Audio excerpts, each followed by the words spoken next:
this is Dodger, and you're watching my show.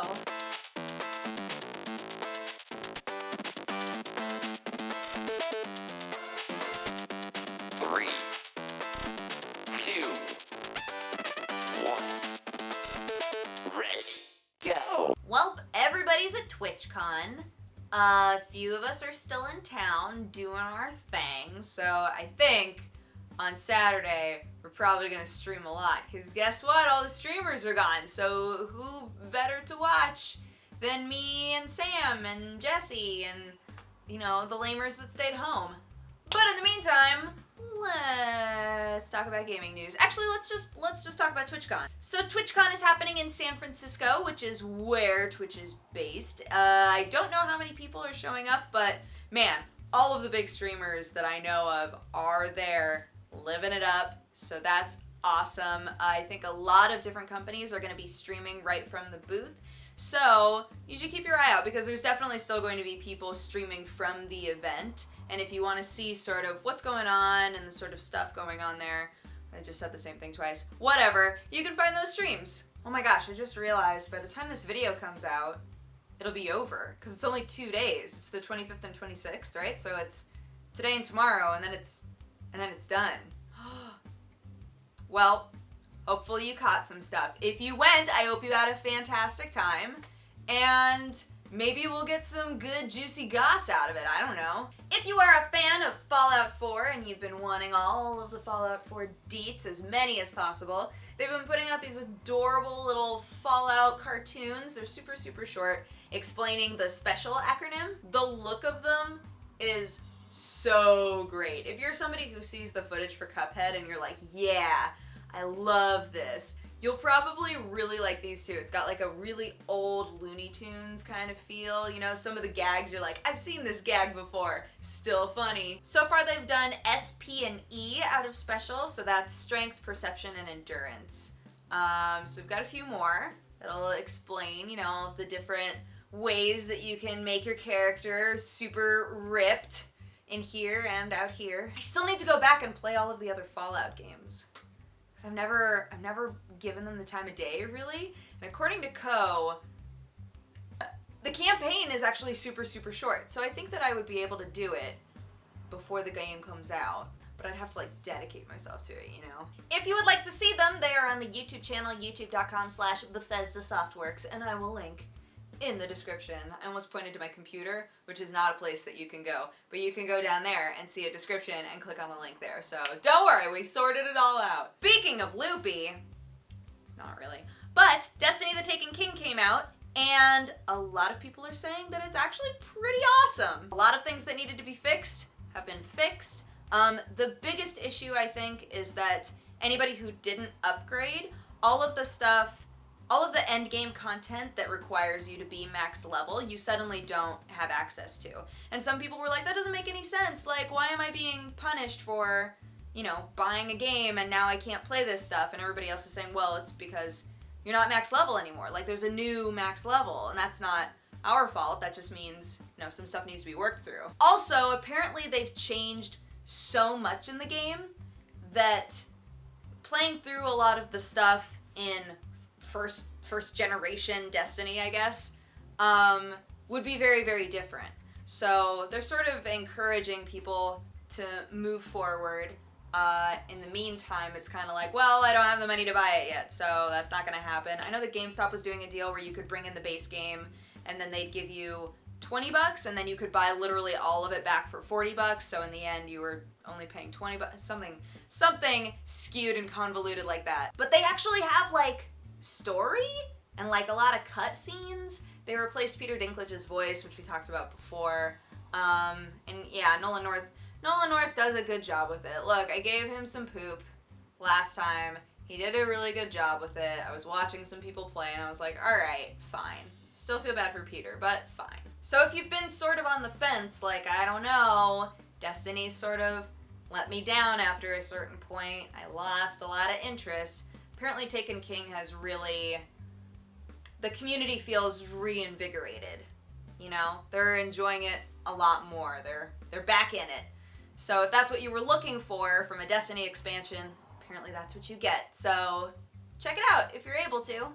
Back in 2013, a developer called Main6 made a free-to-play My Little Pony fighting game. They didn't plan on making any money from it, they just wanted to make a fan game, and unfortunately, before the game could ever be released, they received a cease and desist. And a lot of people said, oh, that really sucks, that could have been super cool. I can kind of see it from Hasbro's end, though. You know, we've got this show about friendship, and you want to make a fighting game where they're beating each other up. Like, that doesn't really, we don't want it to be misconstrued for a game that we've sanctioned, you know?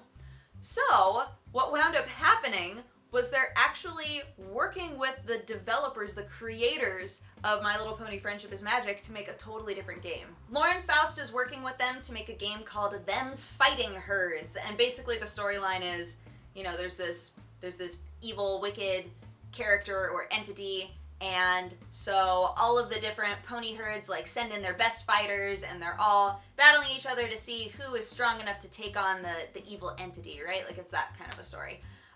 It looks adorable. It's got the Skullgirls engine. The animation looks beautiful. And they just started an Indiegogo campaign.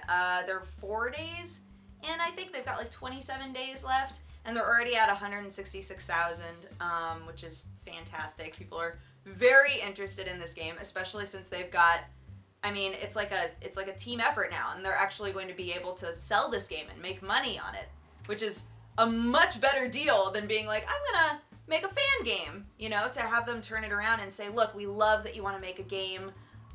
We're a little bit worried about the message, so instead, let's work together to make like a really cool game. I love that. Big props to Hasbro and Lauren Faust for seeing a lot of potential in this team and saying, let's make something cool out of this. I love that. I think that's so awesome. If you would like to support the Indiegogo campaign, I will, of course, link it in the description, and you can check it out and see if it looks like something you'd want to play. I think that it looks awesome. I don't know if you can tell, I'm on the loopy train today. I'm a little bit loopy. Overwatch has announced a couple new characters. We've got Roadhog and Junkrat. They're very industrial looking, I guess would be, they're kind of Mad Max themed, I suppose. A lot of people are writing up articles saying, oh yeah, we finally got some more, you know, like evil characters like Reaper. And that's not how they came across to me at all. They came across to me as more, I don't even know the word. Opportunistic, maybe? They just have this air of like chaotic neutral. Like, we're gonna do whatever we want. You know, we've been living in apparently a wasteland of some sort. We've got these shambled together weapons that we're gonna use, and it's gonna be awesome. And I love that. I love that aesthetic. I'm super, super cool with it. I can't wait to play Junkrat because it seems like a really awesome character to play.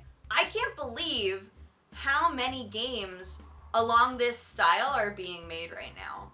Because, you know, when Overwatch was first announced, I was like, oh, it's got kind of a TF2-y vibe. We've now got Battleborn. We've got a few other games that are coming out that sort of suit this same style of you can choose a character or a class, have a very specific fighting style, and then it's going to be team v team in sort of a goal-oriented, map-based battle. I love games like that. I'm super cool with it. I'm not knocking it at all. I just think it's interesting when you've been in the games industry for long enough, right, and you start paying a lot of attention to it, you see these weird swells of game types. You see, like, you know, we're still sort of in the age of MOBAs, and we had the age of MMOs. This guy loves MMOs. And MMOs have started to die off, and people are like, all right, that doesn't make a lot of money, right? Like, MMOs, we shouldn't focus that much on that. Maybe we can do MOBAs. And now people are going, you know, it's really hard to get into the MOBA market now because there are MOBAs that are just like the MOBAs. And now we're starting to see this. We're starting to see these team v team class-based battles. And I love it. I love it. And it's going to be really interesting to see if TF2 can keep up. That's what I'm more worried about than anything. But TF2 will always be free to play, right? So I think in that way, and it's so established. The community has been there for so long. But some people would say the same about Han. So I don't know. It's gonna be interesting to watch, to Overwatch, if you will.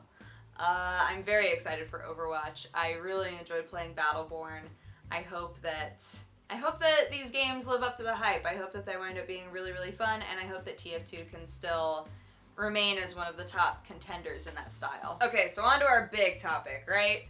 Video game voice actors possibly going on strike. A lot of people have been talking about it. People are on all sides of the equation.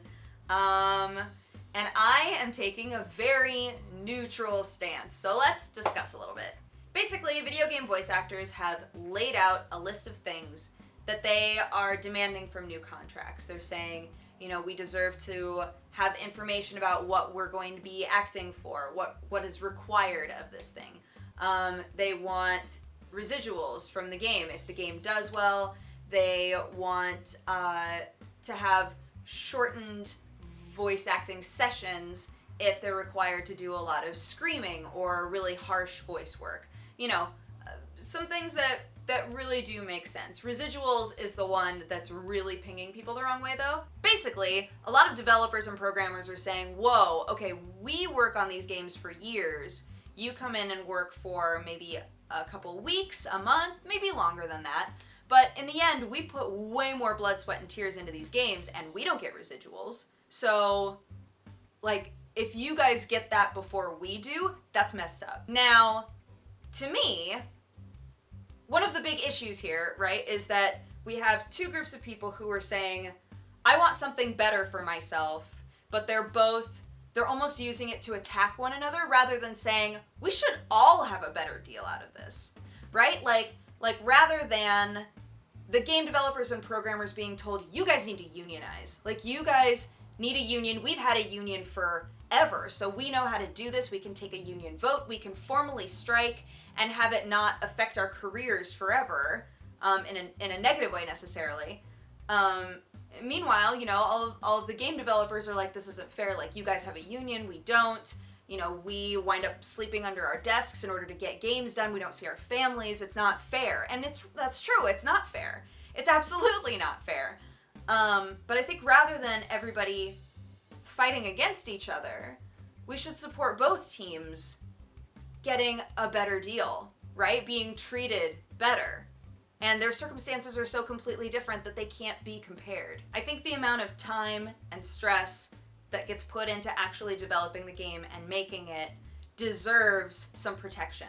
And I think a new union would be amazing and would really help a lot of people. Because again, for them, if they were to strike and get fired, then it's like, now what do I do? They don't have the same protections that voice actors do.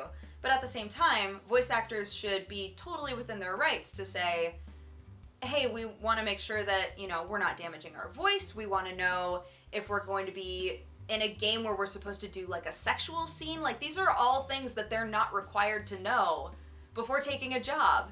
And that also seems very silly. So from my point of view, I think we should support everybody. Everybody should have a better deal. Everybody should have our support, and we should rally behind them, because literally all of these people are involved in making the games that we love, and we want all of them to be treated better and have a better working experience. Right? Right. The union is going to be taking a vote pretty soon here, so they're not officially on strike, but it might happen. They're also using #PerformanceMatters, which I think was a terrible idea because it doesn't get across what it is or what it's supposed to be doing.